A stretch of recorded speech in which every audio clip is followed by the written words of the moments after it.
Assalamu alaikum туғандар. Аллах Таала бардығыңызға берекесін берген болсын.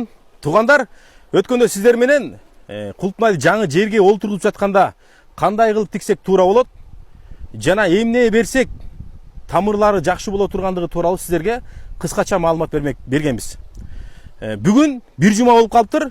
Бир жумадан кийин эмне бериш керек? Буларды кандай кылып карашыбыз керек? Кийинки этаптарын тууралуу бүгүн биз Нурсултан деген Демагронун өкүлү келип отурат. Ассаламу алейкум. Алейкум ассалам.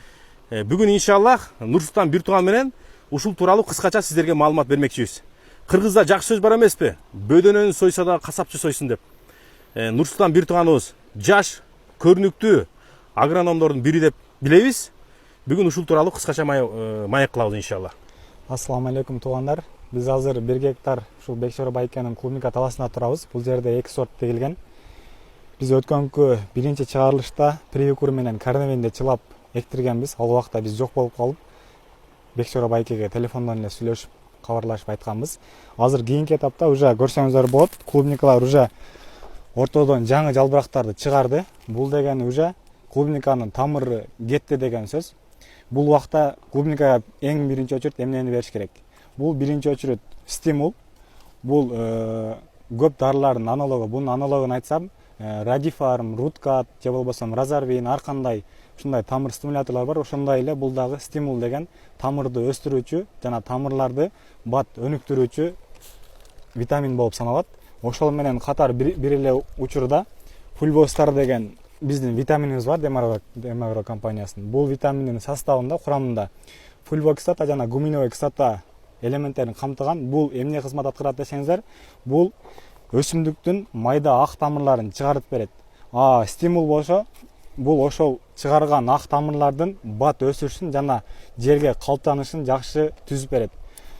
Бул биз азыркы учурда ушул эки витаминди кошуп беребиз тамырдан, суу менен. Бүгүн бере турган ушулар, Бүгүнкү бере тургандар ушулар. Жана жалбырактан антистресс.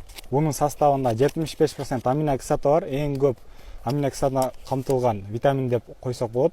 Бул өсүмдүктү ар кандай стресстен, азыркы учурда сентябрь айы болгондуктан кечкисин суук, өсүмдүктөрдүн көбүнчөсү кечкисин жүрөт өсүү убактысы.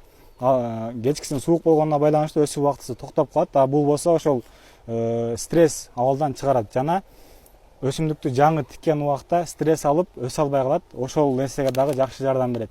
Буну жалбырактан беребиз, буну тамырдан беребиз. Экөөнү буйруса кийинки этаптарды дагы силерге кеңири көргөзүп беребиз. Андыктан биз менен чогуу болуңуздар. Тугандар, биз ар дайым жаш агрономдорду колдошубуз керек. Алхамдулилла, Кыргызстанда жаш агрономдор жыл сайын көбөйүп барат. Анан айта кетчү нерсе, Демагрого катталыңыздар тугандар. Билбеген маселеңиздер болсо кайрылып сурап, кеңеш турсаңыздар болот иншалла. Бүгүн биз мына ушул нерселерди берип, кечке чейин ушул менен алектенебиз. Аллах Таала баарыңызга берекесин берген болсун. Ассаламу алейкум.